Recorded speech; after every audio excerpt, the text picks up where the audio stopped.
नमस्ते बच्चों। आज की कहानी का नाम है मिशन साइकिल। ये कहानी आपके सामने प्रथम बुक्स के सौजन्य से प्रस्तुत की जा रही है। इसके लेखक हैं रोहिणी मोहन और इसका अनुवाद क्या है पूजा बहनवाल ने। क्या सुबह हो गई? अम्मी और अब्बू ने मुझे उठाया क्यों नहीं? क्या वो भूल गए कि मुझे स्कूल जाना है? कहीं वो मुझे ही तो नहीं भूल गए? कहाँ हैं सब लोग? सभी इतने संजीदा क्यों नजर आ रहे हैं? अम्मी, अब्बू, दादू, नानी सब। नूरैन, तुम अपने आप उठ गई? अम्मी ने कहा। मैं अम्मी के करीब चली गई। अम्मी, आज क्या इतवार है? मैंने पूछा। मेरी अम्मी स्कूल में टीचर है। वो बच्चों को विज्ञान पढ़ाती है और हम ज़्यादातर साथ में चलकर स्कूल जाते हैं। नहीं नूरी, आज स्कूल की छुट्टी कर दी गई है, उन्होंने कहा। ओह, मैंने निराश होने का नाटक करते हुए कहा, पर असल में तो मेरे मन में लड्डू फूट रहे थे। वसीम और मैं दोनों ही दूसरी जमात में पढ़ते हैं, पर हमारी कक्षाएं अलग अलग हैं। हम बचपन से ही एक दूसरे के पड़ोसी हैं। हमने बहुत सारी छुट्टियां एक साथ गुजारी हैं, खेलते हुए, सेब के पेड़ों से लटकते हुए और गुलाब की क्यारियों से चिल्लाते हुए। हम तब तक खेलते थे जब तक हमारे घर वाले हम पर चिल्ला ना पड़े। और एक कमाल की बात बताऊं, हमने साथ में 14 खेलों का आविष्कार भी किया है। वह मेरा सबसे अच्छा दोस्त और प्रतिद्वंदी है। अब्बू ने मुझे दूध और उसमें डुबोकर खाने के लिए चोची वोर का एक टुकड़ा दिया। ये कश्मीरी रोटी वसीम के परिवार की बेकरी से आई है और इसमें खसखस का लजीज स्वाद है। मुझे यह बहुत पसंद है। नूरी, वसीम के यहाँ जाने का कोई फायदा नहीं, अब्बू ने कहा। वो अपनी अम्मी के साथ थोड़े दिनों के लिए जम्मू गया है।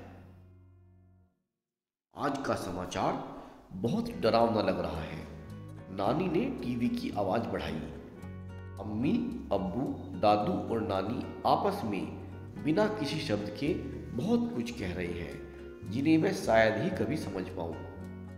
बात करते हुए अम्मी की त्योरियां यूं चढ़ी हुई हैं मानो दो बड़े प्रश्न चिन्ह। अब्बू अपना सिर हिलाते हुए होठ सिकोड़ते हैं। दादू कुछ अक्षरों को धीरे धीरे बुदबुदाते हैं। कर्फ्यू। वे सभी बहुत चिंतित नजर आ रहे हैं।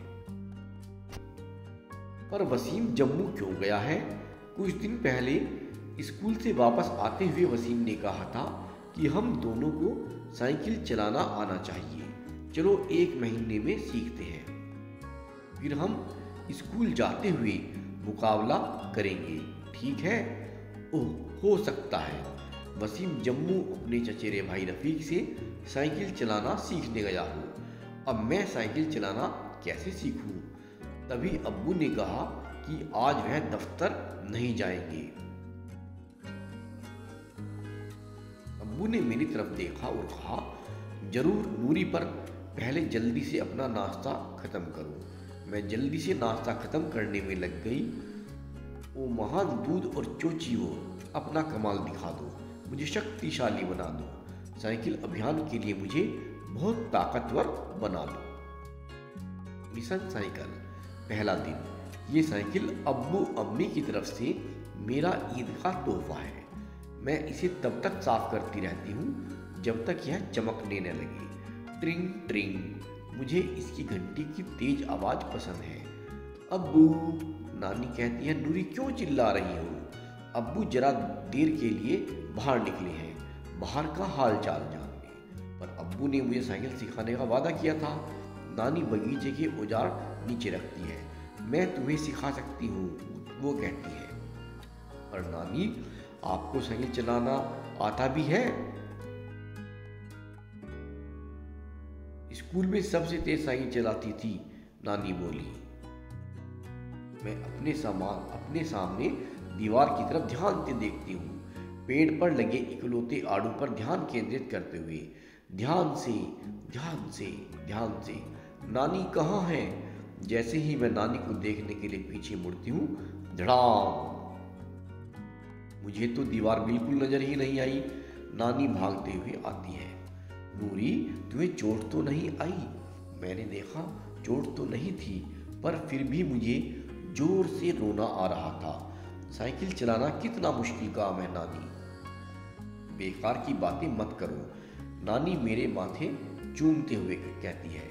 साइकिल चलाने का पहला सबक ये है कि आपकी नज़रें हमेशा सामने होनी चाहिए। दूसरा सबक, गिरने से कभी मत डरो। साइकिल चलाते हुए गिरना बहुत आम बात है, गिरकर ही हम सीखते हैं। मैं अपनी साइकिल पर वापस बैठ जाती हूँ। दूसरा दिन, अपनी मंजिल की तरफ आगे बढ़ो। तीसरा दिन, साइकिल चलाने के अभ्यास के बाद नानी और मैं सब सेब तोड़ते हैं। मैं चुपके से बाहर सड़क पर एक नज़र मारती हूँ। सड़कें सुनसान हैं, परिंदा भी पर नहीं मार रहा। जब तुम्हारी अम्मी तुम्हारी उम्र की थी, हम दोनों को इसी तरह घर के अंदर रहना पड़ता था, नानी बोली। पता चला कि उन्होंने अम्मी और मौसी को भी साइकिल चलाना सिखाया है। वो लोग भी हमेशा गिरते रहते थे और भागकर नानी के पास आ जाते थे। तुम बहुत बहादुर हो मेरी प्यारी नूरी, तुम एक दिन बहुत अच्छी साइकिल चलाओगी, वसीम से भी अच्छी। मैंने पूछा, सबसे अच्छी? चौथा दिन, नानी, ओहो, नानी छत पर सर्दियों के लिए सब्जियां सुखा रही है।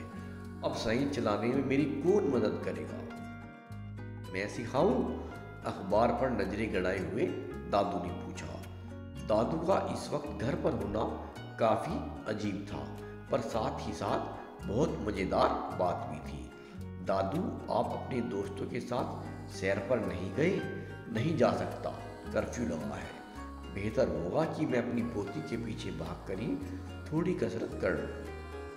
मैं अपने आप को आड़ू देखने के लिए दोबारा तैयार करती हूँ और पूरी कोशिश करती हूँ गिरने पर ध्यान बिल्कुल ना दूं। पर फिर भी दादू मुझे एक खतरनाक सुझाव देते हैं।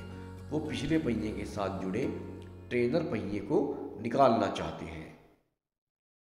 क्या मैं सचमुच महज 2 पहियों पर साइकिल चला सकती हूँ?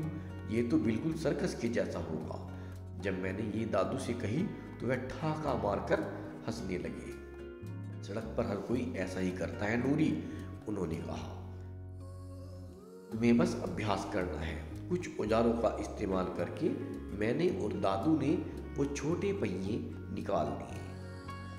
5वां दिन, आहा,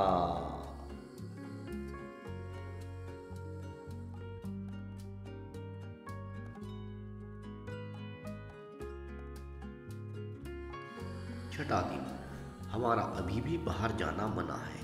क्या ये दरवाजा ऊंचा होता जा रहा है? मैं अम्मी से पूछती हूँ। 7वां दिन, मैं घर पर ऊब गई हूँ। मैं स्कूल जाना चाहती हूँ। दरवाजा खोलो, खोलो दरवाजा। काश मैं तुम्हें बाहर ले जा पाती, अम्मी बोली। काश तुम्हें यह सब ना देखना पड़ता।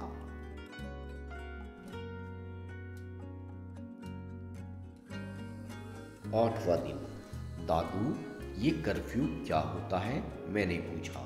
दादू परेशान हो जाते हैं जब सरकार हमसे कहती है कि हमें बाहर नहीं जाना चाहिए, क्योंकि बाहर जाना सुरक्षित नहीं है, उन्होंने कहा।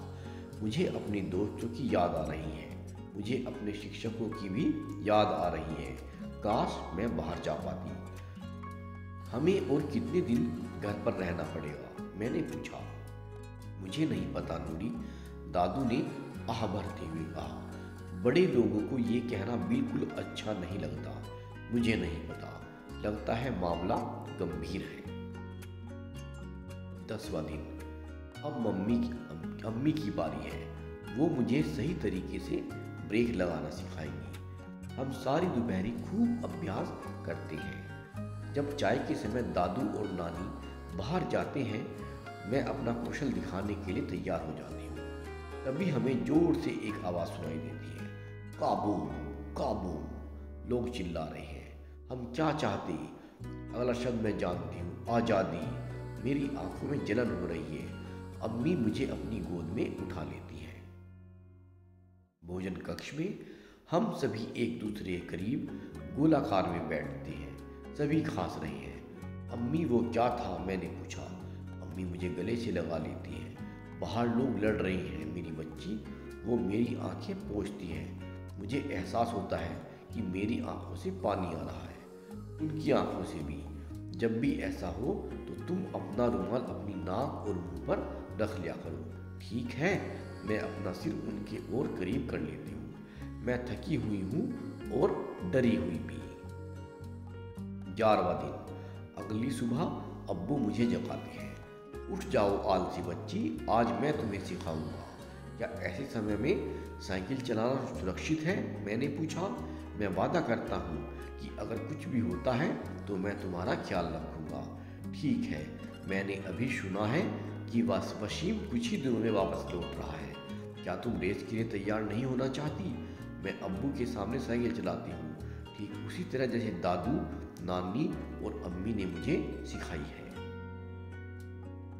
जैसे ही मैं अकेले साइकिल चलाते हुए ऊबने लगती हूँ, वसीम घर वापस लौट आता है। चलो शुक्र है, अब्बू मुझे बताते हैं कि सेना ने कुछ घंटों के लिए कर्फ्यू हटा दिया है और वसीम की अम्मी श्रीनगर वापस आ गई है।